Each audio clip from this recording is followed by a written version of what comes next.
शुक्र कया, तुझो शुक्र कया मुंहिंजा दादल, तुझो शुक्र कया, तुझो शुक्र कया मुंहिंजा दादल, तुझो शुक्र कया, तुझो शुक्र कया मुंहिंजा दादल, तुझो शुक्र कया, तुझो शुक्र कया मुंहिंजा दादल, तुझो शुक्र कया।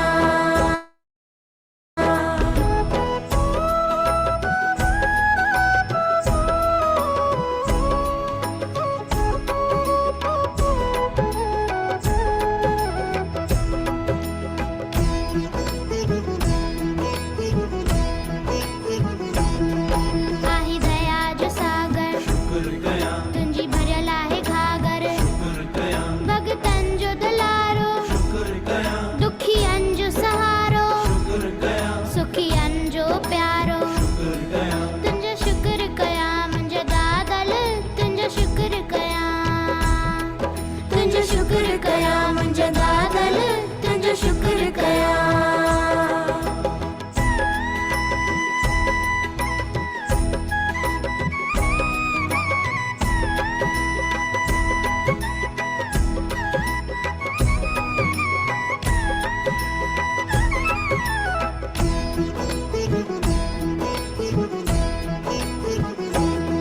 दुनिया जो वाली, तुंहिंजे दर ते सवाली, तुंहिंजी शान निराली, कॾहिं वञे न खाली, रहे सदा खुशहाली, तुंहिंजो शुक्र कया मुंहिंजो दादल, तुंहिंजो शुक्र कया, तुझो शुक्र कया मुंहिंजा दादल, तुझो शुक्र कया।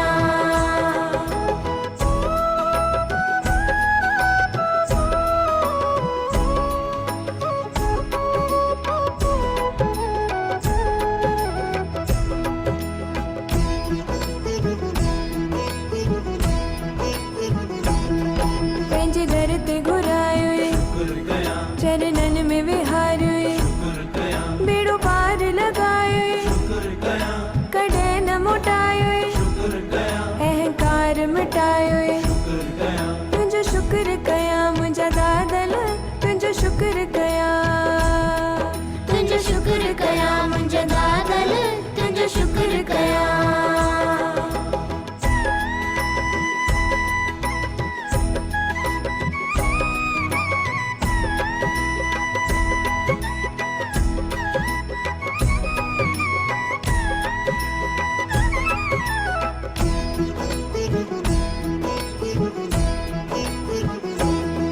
दादा प्यार सां भरियल, दादा सिक सां भरियल, दादा कुर्ब सां भरियल, दादा रूह रूहानी, दादा अंजलि निहारे, तुझो शुक्र कया मुंहिंजा दादल, तुझो शुक्र कया, तुझो शुक्र कया मुंहिंजा दादल, तुझो शुक्र कया।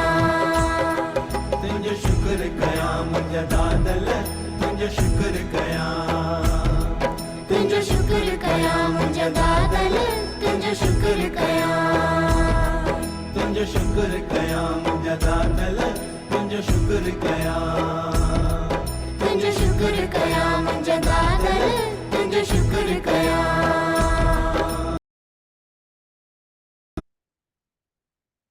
ओम शांति।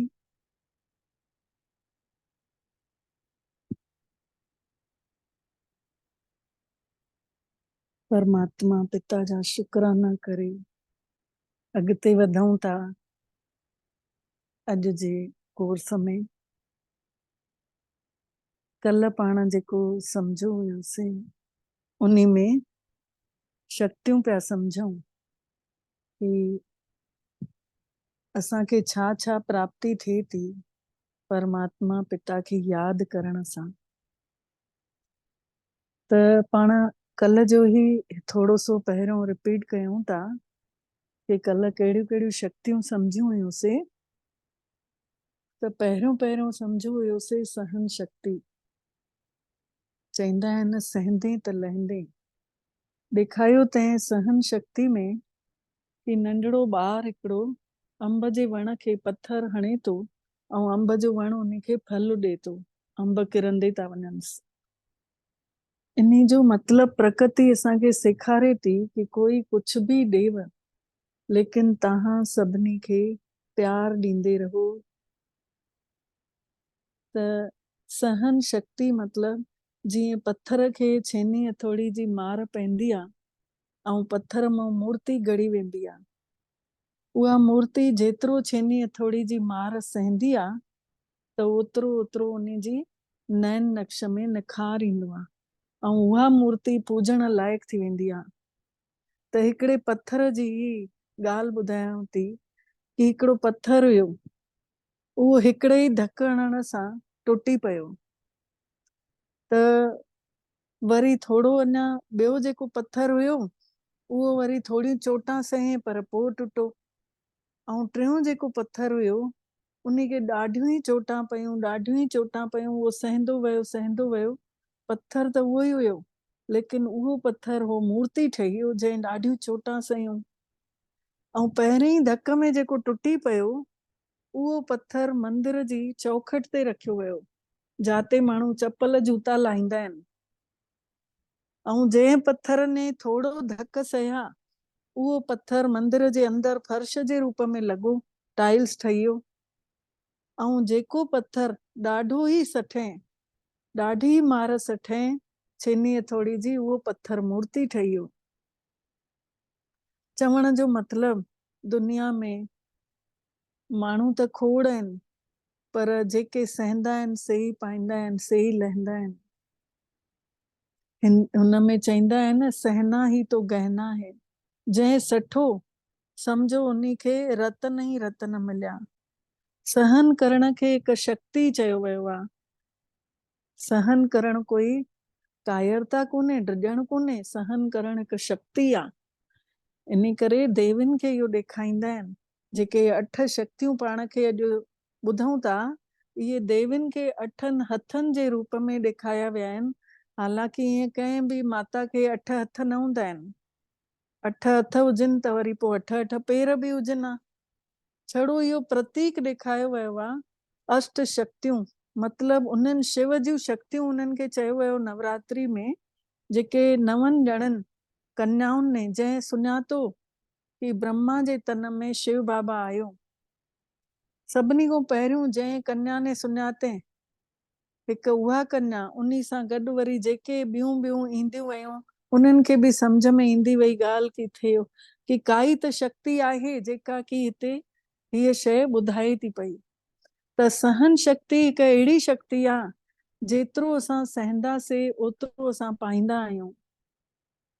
त ॿी शइ ॿुधाई वई आहे कि समाइण जी शक्ति, ॿी शक्ति आहे समाइण जी। कल्ह इहे ई रिपीट थियूं हुयूं, हलियूं हुयूं, अॼु रिपीट थियूं थियनि।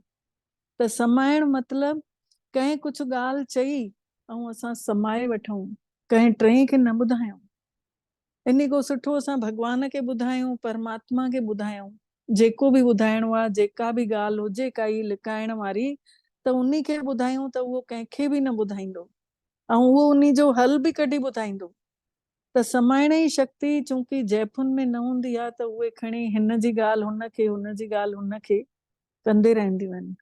त परमात्मा ने इहा बि समाइण जी शक्ति जो बि इन जैफुनि जे द्वारा ई शुरूआत कराए कि हे समाईंदियूं कोन, हे ज्ञान खे ज़रूर ॿिए खे ॿुधाईंदियूं ई ॿुधाईंदियूं, पंहिंजे पेट में न रखी सघंदियूं, त हे ज्ञान जल्दी फैलंदो ऐं माण्हुनि जे घरनि में सुख शांति ईंदी। भॻवान खे त सभिनी जे खे बराबरि ॾिसणो आहे न, भॻवान त न्याय कंदो न, त सभिनी जे घर में सुख शांति आणण जे करे सभिनी खां पहिरियों कन्याउनि ऐं माताउनि खे ज्ञान ॾिनई ऐं उन्हनि जी ही समाइण जी शक्ति जो यूज़ करे ऐं इन ज्ञान जो वाधारो थींदो वियो। टी शक्ति ॿुधाई वई आहे परखण जी शक्ति, पहचानण कंहिंजे अंदर में छा थो हले। अॼुकल्ह 2 तरीक़नि जा माण्हू आहिनि, हिकिड़ा त आहिनि दिलि जा सचा, जेके साम्हूं बि सचा आहिनि, ऐं हिकिड़ा माण्हू अहिड़ा बि आहिनि जेके अंदर में खोट रखी हलनि था ऐं साम्हूं ॾाढा मिठा था ठही हलनि। त पाण खे छा आहे, मेडिटेशन कंदे कंदे या बि पहचान ईंदी वेंदी, पतो पइजी वेंदो कि साम्हूं वारे जे अंदर में छा थो हले पियो। पर कंहिंखे बि चइणो कुझु कोन्हे, छोकी चवण सां वरी लड़ाई झगड़ा सभु वधंदा। इन करे परमात्मा ने इहो इशारो ॾिनो अथई कि परखण जी शक्ति अथव, लेकिन ॻुझे तरीक़े सां इन जो यूज़ कयो, शांत रहो ऐं यूज़ कंदा वञो। परखण अची वियव, उन हिसाब सां तव्हां हली अॻिते उन जे लाइ अञा शुभ भावनाऊं सोचो, अञा उन्हनि खे सुठा सुठा वीचार ॾियो, त उन सां छा आहे, उहा आत्मा बदिलजी वेंदी, जंहिंजे मन में मैल आहे उहा बि पलटजी वेंदी। जीअं हिन में ॾेखारियो अथई सोनारे खे हीरे जी अचूक परख हूंदी आहे, परियां खां ई ॾिसी सम्झी वेंदो आहे कि हे सचो हीरो आहे कि कान्हे। पाण बि मेडिटेशन कंदे कंदे पाण खे बि इहो पतो पवंदो वेंदो कि भई अंदर में सच्चाई साम्हूं वारे जे अंदर घणी आहे। चौथी शक्ति आहे निर्णय करण जी शक्ति, डिसीजन पावर जंहिंखे चइबो आहे।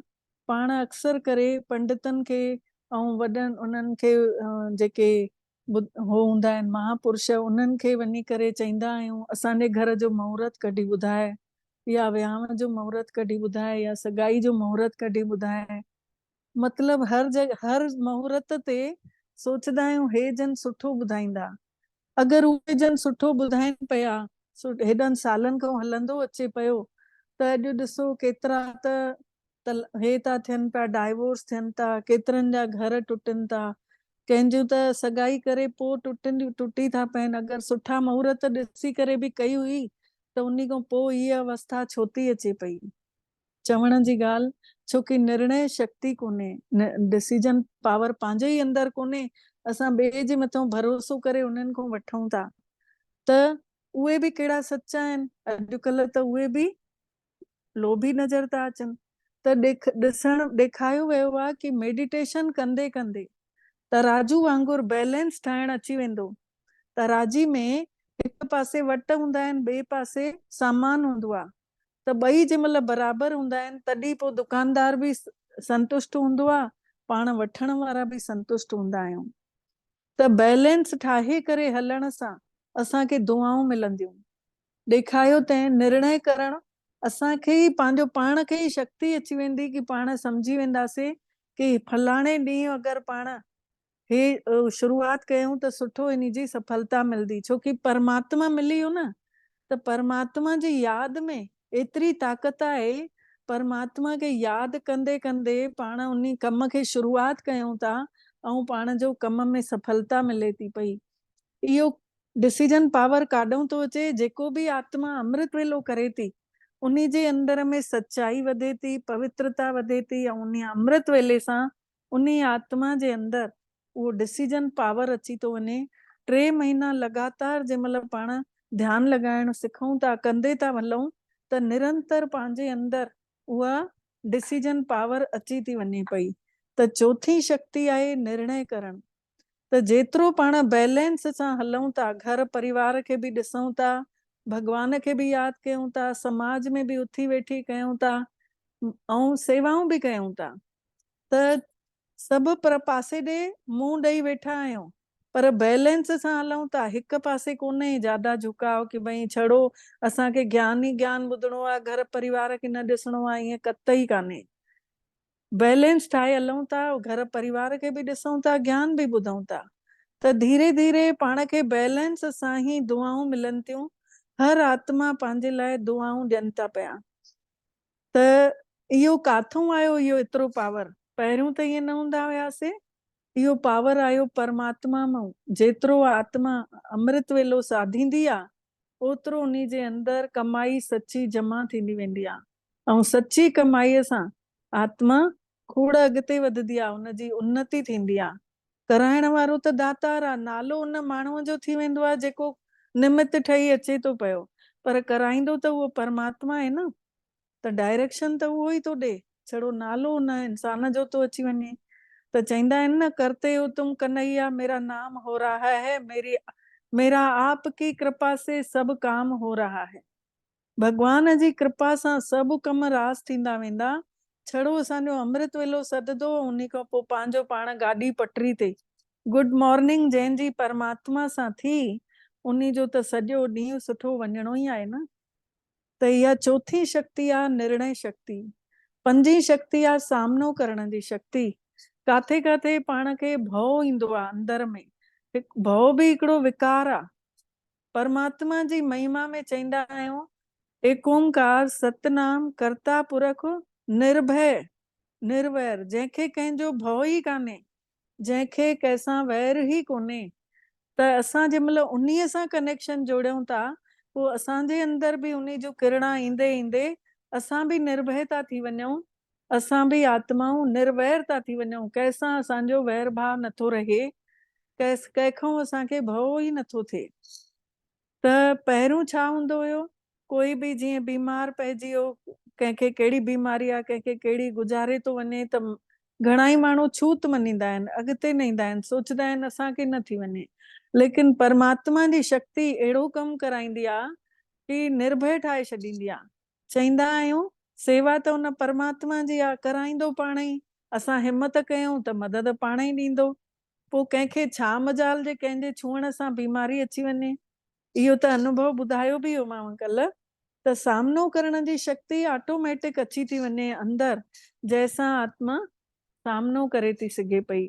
इहो बि न करिणो आहे, काथे पहचान रखणी आहे अंदर ई अंदर, परखण अची वञे कि कहिड़ी जॻह ते मूंखे सामनो करण जी शक्ति खे यूज़ करिणो आहे, कहिड़ी जॻह ते मूंखे समाइण जी शक्ति खे यूज़ करिणो आहे।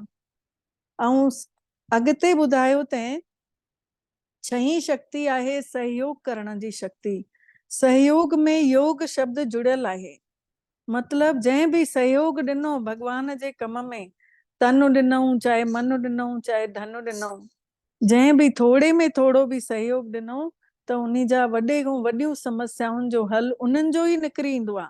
भगवान जो त कमु रास थींदो ई थींदो आहे, गॾु गॾु भगवान जूं दुआऊं मिलदियूं आहिनि उन आत्मा खे, ऐं उन्ही जो ई कम वॾा वॾा रास थी वेंदा आहिनि। पहाड़ जहिड़ियूं समस्याऊं बि हल्कियूं थी वेंदियूं अथनि, छोकी उन्हनि परमात्मा जे कम में सहयोग ॾिनो। त पाण तन जे हेतिरनि ॾींहंनि खां ॻाईंदे आयासीं, तन मन धन सब कुछ है तेरा, तेरा तुझको अर्पण क्या लागे मेरा, पर अर्पित कुझु न कयो हुयोसीं। हाणे अर्पित करण जो समय अची वियो आहे। हाणे पाण खे चाहे तन लॻाए सेवा कयूं, स्थूल सेवाऊं घर में ई रहूं था, ॿारनि जी रोटी पचजे थी, घर में सभिनि जो ध्यानु रखूं था, जेका बि सेवा मिली आहे मोकिलियो त भगवान ते उन जॻह ते, त उन्ही खे असांखे इहो सोचे करे हलणो आहे कि मां परमात्मा जी सेवा में लॻल आहियां। कराइण वारो उहो दातार आहे, मां केरु थींदी आहियां करण वारी। अगरि हिन महिल मां आत्मा खे कढी छॾे शरीर मां, त पोइ मां आत्मा करे सघंदमि इहा सेवा? न करे सघंदमि न।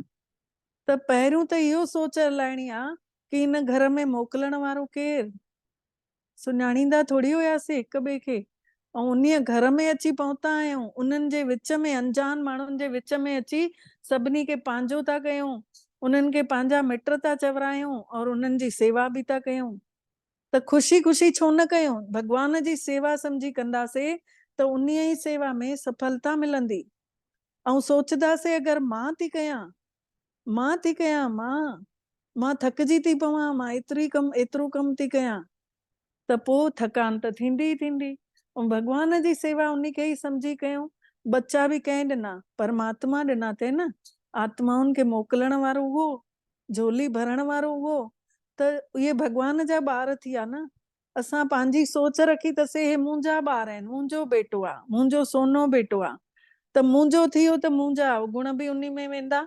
ऐं जंहिं महिल भगवान जो सोचे करे हलंदासीं त उन्ही जा ई गुण उन्ही में पवंदा न। परमात्मा जो ॿार आहे न, उन्हीअ मुंहिंजी झोल में विधो तंहिं, मूंखे ज़िमेदारी ॾिनी तंहिं सेवा जे लाइ, त मां उन्ही जी सेवा बख़ूबी सां कयां थी कि मां उन्ही में शिकायतियूं थी कयां? पंहिंजो पाण खे ॾिसूं त उहो ई घर, जंहिं घर में असां रहूं पिया, मां कयूं पिया, उते तूं और तुंहिंजो करे छॾियऊं। जाते मुंहिंजो और मैं अचे थो, उते मां ऐं मुंहिंजे जी जॻह तूं और तुंहिंजो करे छॾियऊं। गुरु नानक जन हमेशह 13 ताईं गिनती ॻणींदा हुया। 13 खां वधीक चईंदा मूंखे न ईंदी आहे। छोकी 13 तुझको अर्पण करे छॾियो हुयईं। त असांखे बि हर ॻाल्हि में तुंहिंजो कंदे हलूं। तुंहिंजे ई भंडारे मां असांजी पालना थी थिए। त भोलेनाथ जा भंडारा भरपूर, काल कंटक दूर।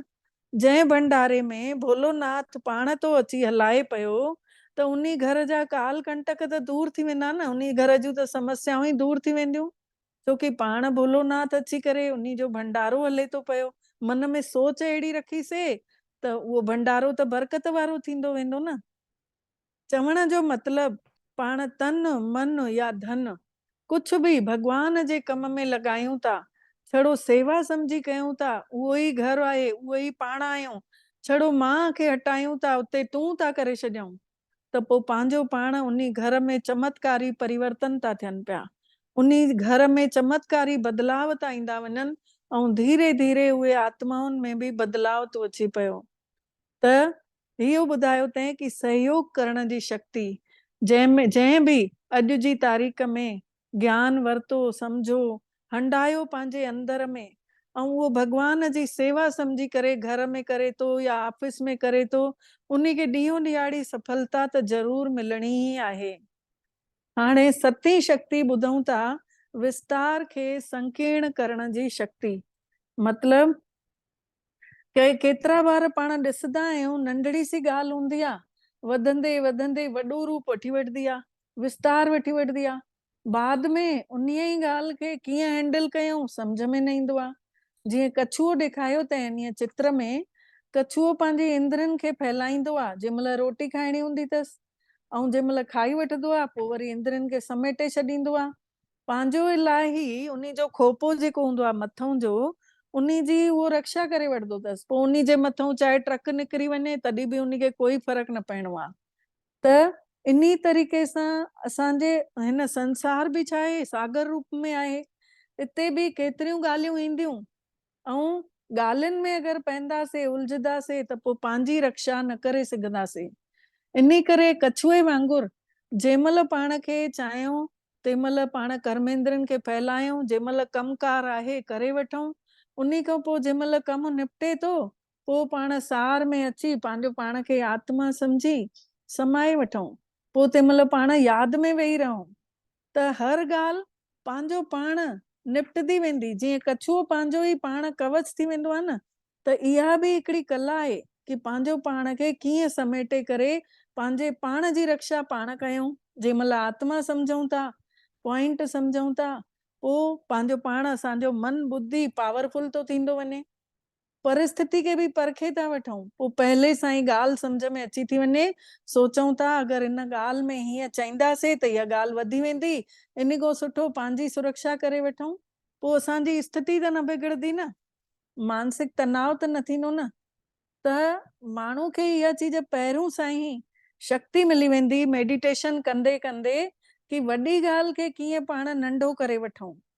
सोचींदे सोचींदे कई बार इहो थींदो आहे कि ॻाल्हि ॾाढी वॾी थी वेंदी आहे, हूंदो कुझु कान्हे, चईंदा आहिनि न खोदा पहाड़ निकली चुया, हूंदो कुझु कान्हे, त उनखे सोचे सोचे करे लंबो चौड़ो कंदा आहियूं, इन जाल में पोइ पंहिंजो पाण उलझी वेंदा आहियूं। जीअं मकड़ी हूंदी आहे, पंहिंजो जाल पाण ई ठाहींदी आहे, पोइ वरी उन में फासी पवंदी आहे, पोइ वरी ख़तम थी वेंदी आहे। इन तरीक़े सां ई असां बि मुंहं सां अहिड़ियूं अहिड़ियूं ॻाल्हियूं चई छॾंदा आहियूं जंहिंमें पोइ पंहिंजो पाण ई फासी पवंदा आहियूं। ऐं सच्चाई ॾिसजे त जीवन जीअण लाइ पंहिंजो पाण खे जेतिरो सार रूप में रखंदासीं, जेतिरो आत्मा सम्झंदासीं, ओतिरो असां पंहिंजो पाण जे लाइ फ़ाइदो कयूं था। पंहिंजो पाण ई असां मतलब समेटे वरितोसीं, शरीर सम्झोसीं त सम्झो विस्तार आहे, ऐं आत्मा सम्झोसीं त सम्झो सार में अची वियासीं। चईंदा आहिनि 3 बिंदियूं न विसरजो, 1 बिंदी मां आत्मा, 1 बिंदी परमात्मा, ऐं 1 बिंदी फुल स्टॉप। त फुल स्टॉप लॻाइण अची वियो त पोइ असां ॻाल्हि अॻिते न वधंदी, ऐं ॻाल्हि उते ई समाप्त थी वेंदी। ऐं अगरि क्वेश्चन आयो मन में, हे ईअं छो थो करे, हिनखे ईअं न करणु घुरिजेसि, मां त हिन सां हीअं हलंदी आहियां, हे मूंखे हमेशह ईअं ई कंदो आहे, मतलब अगरि अंदरि क्वेश्चन अचनि था त जेको क्वेश्चन मार्क हूंदो आहे न, उहो टेढ़ो हूंदो आहे। ॾिठो हूंदो आहे न क्वेश्चन मार्क कीअं हूंदो आहे, टेढ़ो हूंदो आहे। अगरि जीवन में हलंदे हलंदे कॾहिं बि प्रश्न अचे थो त सम्झी वञूं कि असां काथे टेढ़े रास्ते ते आहियूं। ऐं अगरि पाण फुल स्टॉप लॻाइण अची वियो कि जेका ॻाल्हि थी वई विसरूं, जेका सुबुह ताईं बि थी वियो उन खे बि फुल स्टॉप लॻायूं। पाण ई वेठो आहे न, जेको थिए थो सुठो ई थिए थो, छोकी रचण वारो संसार जो नाटक ठाहिण वारो परमात्मा आहे। त उन्हीअ जेको रचियो अथई सुठे में सुठो ई रचियो अथई। कोई बि माउ पीउ पंहिंजे ॿारनि जे लाइ सुठे में सुठो ई भाग्य चाहींदो आहे न।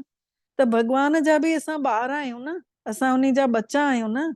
त उन्हीअ जेको बि असांजे लाइ भाग्य लिखियो अथई ॾाढो सुठो भाग्य ठाहियो अथई। असां कंहिं बि ॻाल्हि में छो छा कीअं इहे क वारा क्वेश्चन ई न कयूं। क्वेश्चननि सां असां पंहिंजो पाण ई उलझी वेंदासीं ऐं असांखे उन जो हल बि न मिलंदो, ॻाल्हि बि वॾी थी वेंदी, बाद में पछताईंदा आहियूं कि अरे मां अजाणो चयोमांसि, हीअ ॻाल्हि वधी वई एतिरी, मूंखे त ख़बर न हुई कि हीअं थी वेंदो। इन खां सुठो पहले सां ई भॻवान पाण खे सेखारनि था पिया, पहले सां ई तव्हां फुल स्टॉप लॻाइण सिखी वञो। 3 बिंदु मत बिसरो, बीती बातों पे बिंदु धरो, बिंदु बनो और उस बिंदु को याद करो। मतलब 3 ॻाल्हियूं 3 बिंदियूं इहे न विसरो। हिकु मां आत्मा बिंदी, हिकु परमात्मा बिंदी, ऐं जेका बि ॻाल्हि थी वई उन खे फुल स्टॉप। हाणे उन जे बारे में मूंखे सोचणो ई न आहे, छोकी ॻाल्हियूं त नयूं नयूं रोज़ थींदियूं आहिनि। अॼु कहिड़ियूं ॻाल्हियूं थियूं, कल्ह ॿियूं थियूं, सुभाणे वरी 3 थींदियूं। त ॻाल्हियुनि में पवंदासीं त परमात्मा खे यादि न करे सघंदासीं, ऐं ॻाल्हियुनि खे अगरि फुल स्टॉप लॻाए रखंदासीं त पोइ परमात्मा खे यादि करे सघंदा आहियूं। त सभिनी खां सुठी ॻाल्हि कि फुल स्टॉप लॻाए सार में अची वञूं कि इहे शरीर जेको आहे विस्तार आहे, ऐं मां आत्मा बिंदी सार आहियां, हिन जो सत्व आहियां। चवंदा आहिनि न, सत में एसेंस हूंदो आहे, एसेंस खुशबू हूंदी आहे। त जेको सत्य स्वरूप आहे मुंहिंजो आत्म स्वरूप, इन में 7 गुणनि जी खुशबू आहे। त जंहिं महिल मां आत्मा सम्झां थी त मूं मां इहे ई गुणनि जी खुशबू फैलजंदी थी वञे पई, ऐं फैलजंदे फैलजंदे सभिनी खे, कंहिंखे शांती थी मिले, कंहिंखे शक्ति थी मिले, कंहिंखे सचो प्यार थो मिले, कंहिंखे सुख थो मिले। मां ऑटोमेटिक उहो थींदो वेंदो, मूंखे कुझु महिनत करण जी ज़रूरत ई कान्हे। हाणे अचूं था पाण आख़िरी शक्ति, 8हीं शक्ति, समेटण जी शक्ति ते। जीअं काॾे ॿाहिरि वञिणो हूंदो आहे त पाण बैग बैगेज तयारु कंदा आहियूं, ऐं सभु जेके ज़रूरी सामान हूंदा आहिनि उहे अटैची में रखंदा आहियूं, ऐं बाक़ी जेके ॿिया सामान हूंदा आहिनि उहे एयर बैग वग़ैरह। पहिरियों त बेडिंग ठाहींदा हुआसीं, हाणे अॼुकल्ह कोई नथो खणे। त मतिलबु जेके ज़रूरत जूं चीजां उहे पाण हिक में विझंदा आहियूं, ॿियो सामान हिक में विझंदा आहियूं। त नज़र जंहिं महिल ट्रेन में हूंदा आहियूं त नज़र हूंदी आहे न कि ठीकु ठाक आहे, काॾे हेॾे होॾे न कोई खणे न। ऐं जंहिंमें जेके ज़रूरत जूं चीजां कोन्हनि उहो त काथे बि पियो हुजे पतो आहे उन खे कोई न खणंदो। त हे जीवन बि हिकिड़ी यात्रा आहे। हिन जीवन रूपी यात्रा में असां पंहिंजी अटैची रूपी जीवन में छा था विझूं? जेके क़ीमती शयूं आहिनि उहे आहिनि कर्म, पुण्य कर्म, दुआउनि वारा कर्म, आत्माउनि जूं दुआऊं, गुण, शक्तियूं, सुठा वीचार, सुठो चिंतन, इहे सभु असांजूं क़ीमती शयूं आहिनि। उन जी असांखे क़ीमती शयुनि जी अटैची तयारु करणी आहे, ऐं असांखे पुण्य कर्म या पाप कर्म, छोकी इहे ई गॾु हलणा आहिनि। त कंहिंजे बि लाइ छॾे नथा सघूं। सुठा कयूं था त सुठो बि असां सां हलंदो, बुरो कयूं था त बुरो बि असां सां हलंदो। त पाण इहो सम्झूं था पिया कि इहे गुण सुठा कर्म त कोई चोरी करे न सघंदो। ॾिठो वञे इहे त अविनाशी शयूं आहिनि, अविनाशी शयुनि सां त कोई न कोई खे माखो ई सिखणु मिलंदो न, छोकी मां आत्मा उहे अविनाशी शयुनि में रमण थी कयां। त अंदर ई अंदर पुण्य कर्म, सुठे संग जे प्रभाव सां ॿियनि माण्हुनि खे बि अच्छायूं ग्रहण थियूं थींदी वञनि। त पाण हाणे नया हिसाब किताब न ठाहियूं। नया हिसाब किताब मतिलबु जेतिरो असांजो रचिजी वियो आहे हिन महिल, जैसां जैसां असांजो संबंध संपर्क आहे, त उन्हनि सां ई जेको हिसाब किताब आहे, हाणे नयो हिसाब किताब न ठाहियूं कि हाणे ज्ञान मिलियो उन जे बाद बि पाण जीअं कोई दान वठण आयो, कंहिंखे पैसा दान ॾिनासीं, उहो वञी भई असां दया करे दान ॾिनासीं, लेकिन अॻिले ने वञी करे अगरि गुटको बि हिकिड़ो पाउच खाधे न त उहो बि असांजे मथां कर्ज। त इहो नयो हिसाब छो ठाहियूं? चवण जो मतिलबु पाण खे हाणे समेटे करे रखिणो आहे, छोकी मंजिल पतो पइजी वई कि सभिनी खे खाली हथे वञणो आहे, खणी वेंदासीं त पंहिंजा पुण्य कर्म ई खणी वेंदासीं। त छो न असां उहो हिन महिल जमा कयूं, पुण्य कर्मनि जी पूंजी जमा कयूं, जेके की असांखे बाद में बि कमु ईंदा। न त ॻाल्हियुनि में त माण्हू उलझाए छॾींदा न। त सभिनी खां सुठो जीवन जीअण जी कला इन्हनि 8 शक्तियुनि जे सां ई आहे। इहे 8 ई शक्तियूं जंहिं महिल असां सां गॾु आहिनि, मेडिटेशन कंदे कंदे समेटण बि सिखी वेंदासीं, वॾी ॻाल्हि खे नंढो करण बि अची वेंदो, सभिनी खे सहयोग बि ॾियणु अची वेंदो, सामनो करण जी शक्ति अची वेंदी, परखण जी शक्ति अची वेंदी, निर्णय करणु आसान थी वेंदो, सहन करण त आराम सां सिखी वेंदासीं, समाइणो अची वेंदो। इहे 8 ई शक्तियूं असांखे मेडिटेशन लगातार कंदे कंदे अनुभव थियण लॻंदियूं। त पोइ सम्झंदासीं कि हा असांजो मेडिटेशन सही थो हले। इहे ई 8 शक्तियूं नवरात्रि में देवियुनि जे जेके 8 हथ ॾेखारिया विया आहिनि, इहे 8 हथ इन्हनि 8 ई शक्तियुनि जो प्रतीक आहे। त पाण इहो मेडिटेशन सां असां सभिनी खे 8 शक्तियूं प्राप्त थियनि थियूं पयूं। इन में ॾिसी वठो, इन चित्र में काथे कोई डाउट हुजेव त तव्हां ॿुधाए सघिजो। कंहिंखे कोई डाउट हुजे, कुछ पुछणो हुजे त ॿुधाए सघंदा आहियो, हिन महिल पुछी सघंदा आहियो। ॿियो संबंध माण्हू जो परमात्मा सां, आत्मा जो हिकिड़ो जीअं थींदो आहे माउ पुट जो संबंध, त जंहिं महिल ॿार नंढड़ो थींदो आहे, नंढड़ो हूंदो आहे, तंहिं महिल माउ जो पुट सां योग आहे। ऐं जंहिं महिल ॿार वॾो थोरो थिए थो त उन महिल उन जो दोस्तनि सां योग थो हलेसि, उन ई ॿार जो। जंहिं महिल ॿार पढ़ण वञे थो स्कूल में, त उन जो पंहिंजे टीचर सां योग थो हलेसि। पोइ घर ईंदो तॾहिं बि टीचर यादि हूंदुसि, घर ईंदो तॾहिं बि पढ़ाई यादि ईंदसि। वरी जीअं जीअं वॾो थो थिए, ऑफिस थो वञण लॻे, नौकरी थो करे, त उन जो योग पंहिंजे कम सां, ऑफिस सां, पंहिंजे बॉस सां थो थिएसि। वरी धीरे धीरे विहांउ थो करे त पंहिंजी ज़ाल सां योग थो हलेसि। वरी ज़ाल जे बाद ॿार अचनिसि था, पोइ परिवार सां योग थो हलेसि।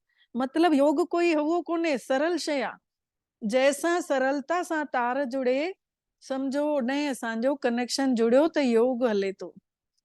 त चईंदा आहिनि न, कंहिं महिल पंडित खां पुछंदा हुयासीं अॻे, त चईंदा हुया तुंहिंजे में हिन जो योग अथई, मतिलबु हिन जो जोड़ अथई हिन शइ जो। कंहिंजो ॾेखारींदा आहिनि कि कंहिंजा सुठनि ॾींहंनि जो योग आहे, कंहिंजो ॾेखारींदा आहिनि हिन जी उन्नति जो योग आहे, कंहिंजो बिजनेस में योग आहे। त इहो योग मतिलबु उहो गॾु गॾु तव्हां सां हलंदो। त असां बि योग चई करे कोई वॾी उहा शइ कान्हे, इहो बि पंहिंजो सरलता सां पाण अनुभव करे सघंदा आहियूं। जीअं पंहिंजे माउ पीउ खे वेही करे पाण यादि न कंदा आहियूं, उथंदे वेहंदे हलंदे फिरंदे यादि करे सघंदा आहियूं, उअं ई पाण परमात्मा पिता खे बि हलदे फिरदे आत्मा सम्झूं ऐं परमात्मा जूं किरणां लहनि थियूं। मां आत्मा में पैंदी थियूं वञनि, मां सोन जी किरणनि सां सनानु थी कयां पई, मुंहिंजो भाग्य तो चमके पियो जो मूंखे भॻवानु पाण राजी थी वियो आहे मुंहिंजे मथां। अहिड़ा पाण वीचार हलंदा पंहिंजो पाण ई, जंहिं महिल आत्मा महसूस कंदासीं ऐं परमात्मा जूं किरणां अनुभव कंदासीं। त इहो थी वियो कि राजयोग सां 8 प्रकार जूं जेके शक्तियूं मिलनि थियूं। कंहिंखे कोई डाउट हुजे त तव्हां पुछी सघंदा आहियो, न त वरी पोइ अॻिते पाण हिकिड़ो अञा चैप्टर बचियल आहे मुरली जो, त पोइ वरी पाण मुरली जो थोरो सो सार दीदी सम्झंदासीं। हाँ दीदी पिक्चर थोड़ी ज़ूम करी ॾेखारियो हिक हिक शक्ति जो सही। त इहा तव्हां ईअं जूम कयो न पंहिंजे पंहिंजे मोबाइलनि ते, वॾो कंदव त हा हे ॾिसो करेव थी हीअ त, पर पंहिंजे पंहिंजे मोबाइल ते बि कंदव न त सम्झ में अची वेंदव। हाणे सही आहे न, एरो खां ॾेखारियो था त समझ में सही अचे थो हर कंहिंखे। हा मुंहिंजो त अच्छा अच्छा, हाणे ॾिसो सम्झ में आयुव? ॾिसो कंहिंखे कोई डाउट हुजे त ॿुधायो। ओम शांति। आहे जेको ओम शक्ति आहे शांति। एरो रखियो तव्हां सही आहे। हा ओम शांति। दीदी जेको तव्हां 8 ॿुधायो, हा सुठा समेटण, कर्म, हा न हा न कछुए खां पोइ जेको ॿुधायो वे पेती आ बक्सो आ उन हा पुञनि हा लाइ ॿुधायो न त सुठा पुञ बि आहिनि त सोने जूं ज़ंजीर न भई सुठा कर्म कयो माना हा उन उहा इच्छा रखी उहा आशा रखी सुठा कर्म कयूं कीअं इहो थोरो न सम्झाइजो न वरी। इच्छा न रखूं, अंदरों इच्छा न रखणी आहे पाण खे। चईंदा आहिनि नेकी कर दरिया में डाल, है न। त नेकी करे पाण खे विसरी वञिणो आहे कि भई मां कयो इहो बि यादि न हुजे, उन्ही जो फल ॾाढो पुण्य कर्म चवराईंदो आहे, जंहिंमें पाण इच्छा ई न रखूं कि मांखे इन जो फल मिले। बस कंदा वञूं ॾींदा वञूं। भगवान खे काई इच्छा थोड़ी आहे कि मां ॿारनि जो कयां थो त ॿार मूंखे चयनि, ऐं ईअं ई असांखे बि कंदे वञिणो आहे, सभिनि जो भलो कंदे वञूं, कंहिंखे जेका ज़रूरत हुजे, पर पैसो कॾहिं दान न कयूं, अहिड़े माण्हू खे दान न कयूं जेको कि उन खे ग़लति प्रयोग करे, उहो पाण दान न कयूं। बाक़ी त पाण खे शयूं भले दान कयूं, रोटी खारायूं कंहिंखे कुझु वीचार सभिनि जा अलॻि अलॻि हूंदा आहिनि न। कोई माण्हू लटा वठी ॾींदो आहे त लटा जेके वठी ॾींदासीं उहो साल भर पाईंदा, कोई रोटियूं जंहिंखे खाराईंदासीं उहो हिकु वेलो रोटी खाईंदो, ॿिए वेले वरी ॿिए खे ॻोल्हींदो न। ऐं अगरि कंहिंखे पाण काई शइ बि वठी था ॾियूं त 2-3 साल हलंदी। लेकिन जेका ज्ञान रूपी धन आहे, ज्ञान जो स्नान जेको आहे ॾाढो सुठो स्नान ओम थींदो आहे। शांति दीदी। ओम शांति। चओ। दीदी तव्हां जेको चओ था त माना कंहिंखे पैसा न ॾियूं, रोटी खारायूं या कीअं, हा हाणे असां वेंदा आहियूं कॾहिं कॾहिं जेके फ़कीर हूंदा आहिनि न, पोइ उहे चवंदा आहिनि असांखे माना न इहो माना नॉन वेज वग़ैरह खारायो, जीअं माना चिकन वग़ैरह इहे, पोइ उहो हा बाक़ी सही आहे दीदी माना उन्हनि खे न खाराइण? न न न न पाप कर्म जा भागीदारी ठही वेंदासीं।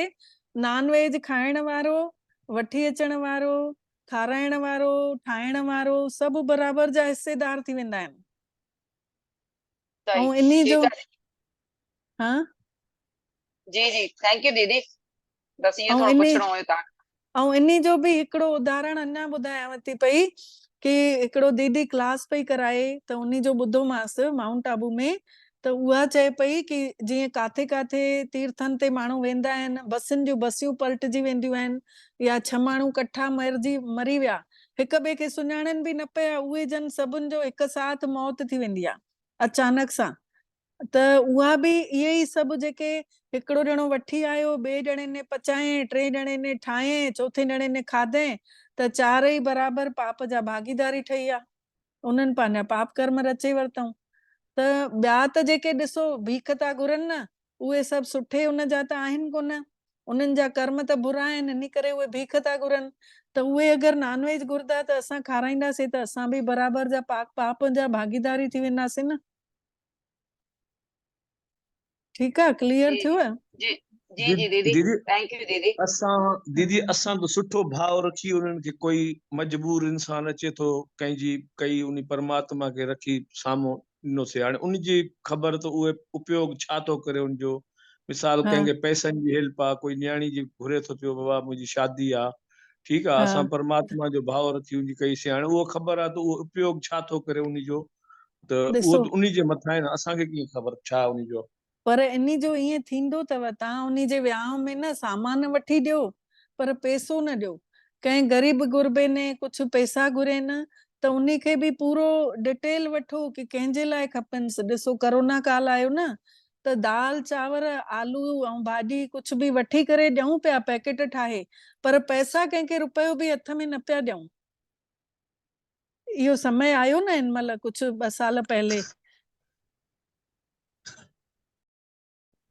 हा हा, हाणे पाण सम्झंदासीं मुरली छा थींदी आहे। जेको परमात्मा पिता दादा लेखराज जे तन में आया, उन्ही महिल जेके महावाक्य उन्हनि जे मुख मां निकिता, उहे ई अॼु असां सभु ॼणा रिपीट करे करे ॿुधूं था। उहा ई मुरली आहे, सेम टू सेम। और उन्ही खे ॿुधंदे ॿुधंदे पंहिंजे अंदर में हिकिड़ो पॉइंट रोज़ खणंदा आहियूं, उन्ही जे मथां असां रोज़ सॼो ॾींहुं उहो ई चिंतन हलंदो आहे। उहो चिंतन हलण सां असांखे वेस्ट वीचार न ईंदा आहिनि, कुझु बि नेगेटिव पासे मन न वेंदो आहे। त पहिरियों पहिरियों उन्ही में हूंदो आहे मुरलीअ में मीठे बच्चे। त मीठे बच्चे मतलब कि भई मिठड़ा मिठड़ा ॿार, त मिठड़ा ॿार जंहिंमहिल चए थो त पीउ ठही करे पंहिंजे ॿारनि सां ॻाल्हाए थो पियो, परमात्मा पंहिंजे ॿारनि सां ॻाल्हाए थो पीउ ठही करे कि मिठड़ा ॿार। हाणे उन्ही खां पोइ पीउ ठही करे जंहिंमहिल चए कि हे सचो सचो सत जो संग अथव, मथे चढ़ण जो, हे जेको संग असां कयूं था परमात्मा जो ऐं आत्मा स्वरूप में, आत्मा परमात्मा जो संग थी करे, आत्मा जेका आहे परमात्मा जी जो संग थी करे, त सचो सचो संग त इहो थियो न, जो सत्य स्वरूप आहे आत्मा, सचो आहे पिता। त जंहिंमहिल इहो संग थो थिए तंहिंमहिल आत्मा जी सची कमाई थी ठहंदी वञे। तव्हां हिन महिल सचे पीउ जे संगत में आया आहियो, इन करे कूड़ जे संग में कॾहिं न वञिजो। चयो त वञो कि तव्हां पीउ परमात्मा पिता जे संग में आया आहियो त कूड़ जो संग कॾहिं न कजो। चईंदा आहिनि न, झूठी दुनिया झूठी काया, हे शरीर भी कूड़ आहे ऐं हे संसार भी कूड़ो आहे। सचो आहे त हिकु आत्मा ऐं हिकु परम पिता परमात्मा। त असांखे शरीर जो संग न करणो आहे, जंहिंखे ॾिसूं उनखे आत्मा ॾिसूं ऐं आत्मा जो ही संग कयूं, परमात्मा खे यादि कयूं, आत्मा उनखे पंहिंजो पाण शक्ति मिलंदी। वरी परमात्मा प्रश्न पुछंदो आहे टीचर ठही करे, पढ़ाए थो न, हीअ पढ़ाई आहे, हे जेको आहे सत्संग त आहे ई आहे, सच जो संग कयूं था त सत्संग त आहे ई, पर गॾु गॾु पढ़ाई आहे, हीअ स्कूल आहे, स्कूल में पाण पढ़ूं था, विश्वविद्यालय आहे, हिन में सॼे विश्व जूं आत्माऊं पढ़ण आयूं आहिनि। त प्रश्न पुछे थो कि तव्हां ॿारनि जी ॿुधी कहिड़े आधार ते पूरे बेहद में टिकी सघंदी अथव? घर परिवार में त ॿुधी आहे ई आहे, पर सॼे संसार में ॿुधी वञे, संसार वारनि जे भले जे लाइ ॿुधी हले, त उहो कहिड़े आधार ते हली सघंदी आहे? त परमात्मा ने इहो टीचर ठही करे प्रश्न पुछे, त उन्ही में उत्तर ॿुधाइनि था, ॿुद्धीअ में इहो हलंदो रहेव कि ये संसार रूपी ड्रामो जेको आहे, नाटक जेको आहे हलंदो रहे थो, इहो रचे छॾियो अथई भगवान ने। इन्ही में परमात्मा जेको हिकु भेरो रचे छॾियईं, उन्ही में हिकु सेकंड जो भी हेॾऊं जो होॾे फ़र्क़ु नथो पइजी सघे, छो कि भगवान ने रचियो अथई, जीअं रचियो अथई उअं ई एक्यूरेट हले थो पियो, ईअं ई हलंदो रहंदो। हाणे जीअं तव्हां अॼु 6 ॾींहंनि खां ॿुधो था पिया, त ईअं ई पाण हर 5000 साल बाद वरी ईअं ई तव्हां कोर्स कंदव, ईअं ई मांखे परमात्मा निमित्त ठाहींदा, ईअं ई मुंहिंजे द्वारा तव्हांखे इहो सचो ज्ञान मिलंदो। त इन्ही जे लाइ चवनि था कि तव्हां ध्यानु रखो कि तव्हां आत्माऊं आहियो। हिकिड़ो शब्द चयो अथई हद, हिकिड़ो चयो अथई बेहद। हद माने परिवार जा ठही करे न रहो, लिमिट में न रहो, ऐं बेहद माने आत्मा सम्झी रहो त अनलिमिटेड आत्माउनि जो भलो करे सघंदव। भगवान जी वाणी जेका आहे भाषा हूंदी आहे, थोड़ी डिफिकल्ट भाषा हूंदी आहे, पर उन्ही खे असां ॿारनि खे सम्झणो आहे सरल तरीक़े सां।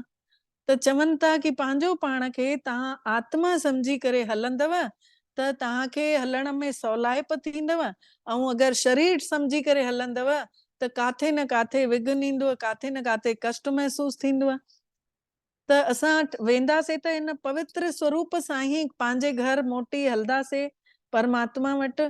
त हिन महिल सां ई अभ्यास कराइनि था भगवान कि भई न, तव्हां इन पवित्र स्वरूप में टिको त तव्हांखे घर वठी वेंदोमांव। पवित्र स्वरूप सां ई आत्मा जेका आहे घर वेंदी। त इन करे हाणे सां ई अभ्यास कराइनि था कि आख़िरीअ में तव्हांजो इहो अभ्यास हलंदो रहे। हाणे वाणी हूंदी आहे 4 पेजनि जी, पर 4 पेजनि में पूरो त यादि न करे सघंदासीं, त इन करे सार सार पाण सम्झूं था पिया। त हाणे वरदान ॿुधायूं था, बाक़ी मुरली सुभाणे थोड़ी सी पढ़ंदासीं। वरदान ॿुधाईंदो आहे परमात्मा सतगुरु ठही करे। त सतगुरुअ खां वरदान मिले थो पाण सभिनी खे। त वरदान मतलब होॾे पीउ ठहियो, जंहिंमहिल मीठे बच्चे चयईं पीउ वांगुरु मिठड़ा ॿार चई पालना ॾिने, वरी प्रश्न उत्तर चयईं टीचर ठही करे, हाणे सतगुरु ठही करे मुक्ति कीअं असांखे सदगति मिले, आत्मा कीअं सुखनि ॾे गतिमान थिए, सुखनि जे रास्ते ॾे हले, त उन्ही जे लाइ वरदान ॾियनि था। त वरदान ई अगरि असांखे यादि हूंदो न त पाण खे सफलता मिलंदी वेंदी ऐं सचो सुकून मिलंदो अंदर ई अंदर। त वरदान में चयो तंहिं जेको पाण ॻाईंदे आयासीं न, तुमी हो माता पिता तुमी हो बंधु सखा तुमी हो। त सभु संबंधन जो अनुभव गॾु गॾु प्राप्तियुनि जी ख़ुशी इहो अनुभव करण वारा संतुष्ट आत्मा रहो, तृप्त आत्मा थी वञो। हिकु त परमात्मा मिलियो, परमात्मा सां गॾु उन्ही जा सभु संबंध पीउ ठही पालना तो करे, टीचर ठही पढ़ाए तो, सतगुरु ठही करे सदगति करे तो, त आत्मा खे केतिरी न ख़ुशी थींदी। एतिरियूं प्राप्तियूं कॾहिं सोचो बि न हुयोसीं, सपने में बि न हुयो कि भई असांखे एॾो कुझु ॾींदो भॻवान, पंहिंजो ठाहींदो त, पंहिंजो परिचय ॾींदो त असां हेतिरो कुझु तृप्त थी वेंदासीं। सभु कुझु मिलियो आहे न। पाण आनंद साहब ॻाईंदा हुयासीं न गुरुद्वारनि में, आनंद भया मेरी माई सतगुरु में पाया, मां सतगुरु खे पाए वरितो आहे, मूंखे आनंद अची वियो आहे अंदर में।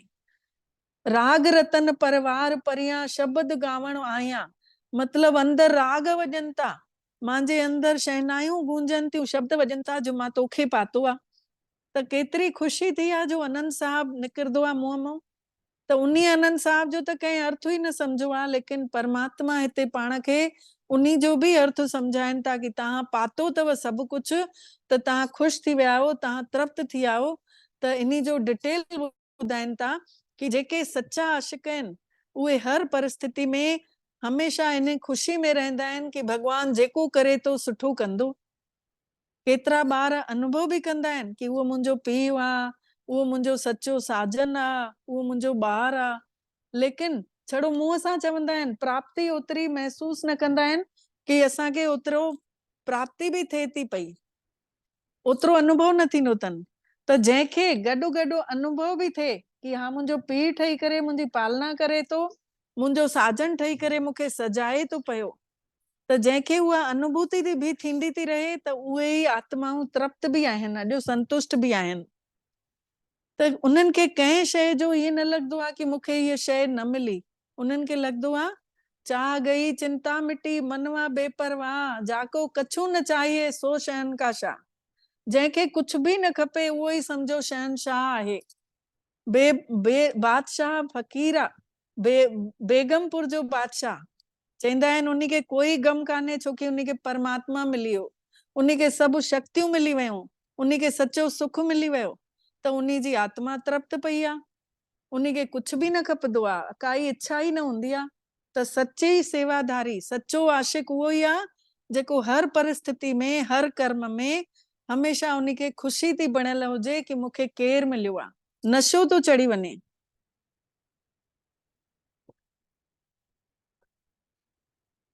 स्लोगन आहे हिकु लाइन जो आख़िरीअ में कि निमित्त ठहो त सेवा जी सफलता मिलंदी रहंदव।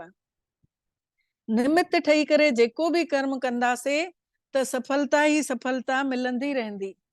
त काथे बि पाण पहिरियों बि शक्तियुनि में बि सम्झो हुयोसीं, जाते बि मैं अचे उते मैं न उते तूं करे छॾियऊं।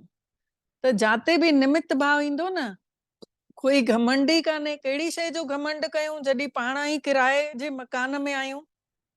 हे जेको शरीर आहे हे बि त पंहिंजो परमानेंट कोन्हे न, किराए जो आहे। कॾहिं बि परमात्मा असां आत्माउनि खे वठी वञी सघंदो आहे, त कहिड़ी शइ ते घमंड कयूं। त इन करे चवनि था निमित्त ठहंदव त सफलता तव्हांखे हासिल ज़रूर थींदव। त निमित्त भाव रखी करे जेको बि कर्म कंदासीं घमंड न ईंदो, ऐं निमित्त भाव सां हर कंहिंखे निवड़त सिखण लाइ बि मिलंदी, निमित्त भाव सां हर कर्म में सफलता बि मिलंदी। ठीकु आहे, इहा थी वई सार रूप में थोड़ी सी मुरली। इन खे ई अञा असां सुभाणे अञा सुठे तरीक़े सां सम्झदासीं। भी ज़रूरी आहे त महसूस कंदासीं मां आत्मा पंहिंजे आत्म स्वरूप में पंहिंजो पाण खे तेजस्वी स्वरूप निहारियां थी। महसूस कयूं आत्मा पंहिंजो ई तेज पाण महसूस था कयूं, चमकीलो प्रकाश मां आत्मा मां निकिरंदो रहे थो। मां शांत स्वरूप आहियां, पवित्र स्वरूप आहियां, शक्तिशाली आहियां।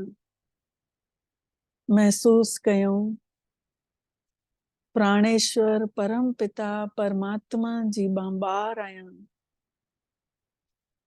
सर्व शक्तिवान मुंहिंजो मिठड़ो बाबल मां आत्मा जे स्वरूप खे ॾिसे थो ऐं उनखे ख़ुशी थी थिए कि मुंहिंजो ॿार मुंहिंजे ई स्वरूप में स्थित थियल आहे ऐं ख़ुशीअ में पंहिंजो सॼो खजानो मां आत्मा खे ॾींदो थो वञे। महसूस कयूं आत्मा जोत हिन शरीर खे छॾे करे उॾरदे उॾरदे हल्की थी पहुचूं था परम धाम परम शक्ति ॾे, परमात्मा ॾे। परमात्मा जो तेज असां आत्माउनि में समाईंदो थो वञे। उन्ही जूं किरणा धरतीअ ते पवंदे पवंदे आत्माउनि खे वठी थियूं वञनि। जेके बि आत्माऊं सचूं ऐं पवित्रता ते हलनि थियूं उन्हनि आत्माउनि खे परमात्मा वठी था हलनि। अनुभव कयूं हिन नीरे आसमान खां पार उॾरदे उॾरदे जुगनूअ वांगुरु चमकीला पहुचूं था परम प्रकाश जी दुनिया में, पवित्र संसार में, जाते परम पिता पंहिंजे परम पवित्र स्वरूप में वेठा आहिनि। निहारिन था असां ॿारनि खे बाबा मिठड़ो बाबल वटि पहुची पाण सभु ॿार महसूस था कयूं पवित्रता जो। एॾी सुठी फीलिंग थी अचे परमात्मा जी शक्तियुनि मां। लाइट ही लाइट निकरदी थी रहे। इहे परम पिता जूं किरणा पूरे परम धाम में सुनहरियूं सुनहरियूं विछलां पयूं आहिनि। सॼो परम धाम भगवान जी किरणनि सां सजल पियो आहे। महसूस कयूं असां आत्माऊं परमात्मा वटि वञी वेहूं था, उन्हनि जे नज़दीक वञी उन्हनि किरणनि सां पंहिंजो पाण खे सजंदे ॾिसूं था। मां आत्मा भरपूर थी थींदी वञा परम पिता जी किरणनि सां, उन्हनि जी शक्तियुनि सां। शुभ संकल्प महसूस कयूं हलण लॻा। महसूस कयूं परम पिता सां गॾु असां आत्माऊं बि सुठी सोच हलण लॻी। सभिनी आत्माउनि जे लाइ सॼे संसार लाइ परम धाम में वेही करे भगवान खे हाजिर नाजिर ॾिसी करे सभिनी लाइ सुठी सोच रखूं था कि सॼे संसार जूं आत्माऊं निर्विघ्न थी वञनि, सभिनि जी काया निरोगी थी वञे, सभिनि जा दुख हटिजी करे सुखनि में बदिलजी वञनि, सभिनि जो भलो थींदो वञे, सभिनि जो मन शांत थींदो वञे। महसूस कयूं ये संकल्प परम धाम खां निकिरी करे पूरे विश्व में फैलजंदा था वञनि। सॼे संसार जी आत्माउनि ॾे पहुचनि था पिया। परमात्मा पिता शिव बाबल जूं किरणा सुख शांति पवित्रता जूं सुनहरियूं सुनहरियूं किरणा हर हिक संसार जी आत्मा ताईं पहुचनि थियूं। हर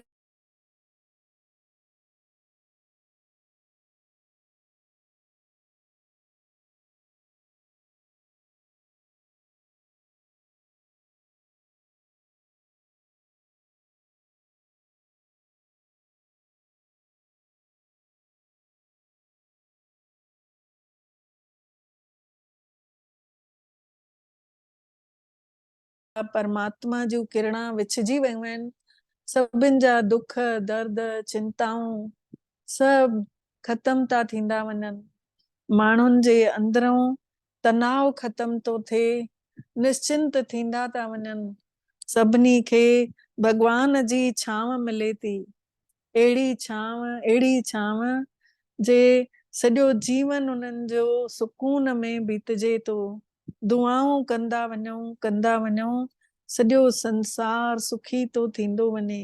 महसूस कयूं मां आत्मा निरंतर परम पिता परमात्मा जी छांव में वेही सच्चे सुकून सां भरिजी वई आहियां। सभिनी शक्तियुनि सां मां आत्मा खे भरे छॾियो अथऊं। परम पिता परमात्मा जूं पवित्र सुनहरो प्रकाश मां आत्मा खे बि सुनहरो ठाहे थो पियो। सच्चो प्रेम जाॻाइनि था पिया। आत्मा अंदरों जा गुण जाॻंदे महसूस था कयूं। हर हिकु आत्मा जा 7 ई गुण जाॻंदे आत्मा खे अंदर ई अंदर तेजस्वी ठाहींदे था वञनि। दिव्य प्रकाश सां आत्मा चमकी वई आहे। चमकीले आसमान में परम पिता परमात्मा हर हिकु आत्मा खे चमकाए रहिया आहिनि। महसूस कयूं पाण सभु आत्माऊं धीरे धीरे उन्हीअ परम धाम मां हेठि लहूं था पिया। लहंदे पहुचूं था सूक्ष्म लोक में, जाते ब्रह्मा बाबा पंहिंजे लाइट जी देह में आहे। महसूस कयूं ब्रह्मा बाबा ने असां सभिनी आत्माउनि खे पाण वटि सॾु कयूं ऐं असां सभिनी खे पाण जहिड़े लाइट जी काया में विहायूं, फ़रिश्तो ठाहे छॾियऊं। महसूस कयूं लाइट ई लाइट ऐं माइट ई माइट मिलंदी थी वञे। परम पिता शिव बाबा ब्रह्मा जे भ्रुकुटी ते निरड़ ते वेठल असां सभिनी खे पाण जहिड़ो फ़रिश्तो ठाहे छॾियऊं। फ़रिश्ता ठही सभिनी खे दुआऊं ॾींदे परम पिता परमात्मा खां आज्ञा वठी हलूं था धीरे धीरे हेठि। उॾरदे फ़रिश्ता पहुचूं था पंहिंजी देह में अची समाइजी था वञूं। महसूस कयूं मां आत्मा फ़रिश्ते रूपी चोले जे अंदर ऐं हे फ़रिश्तो मिटीअ जी देह में समाईंदो थो वञे। महसूस कंदे मां आत्मा सच्चे सुकून में परम पिता परमात्मा जी सच्ची ॿार परमात्मा खे धन्यवाद था ॾियूं। मिठड़ा बाबल तव्हांखे बारंबार दिल सां शुक्राना, बारंबार शुक्राना जे तव्हां असां सभिनी खे अॼु अहिड़ो अनुभव करायव, असां सभिनी जो भाग्य जाॻायव। ओम शांति, ओम शांति, ओम शांति। तव्हां सभिनि जा बि शुक्राना। सभिनी खे ओम शांति।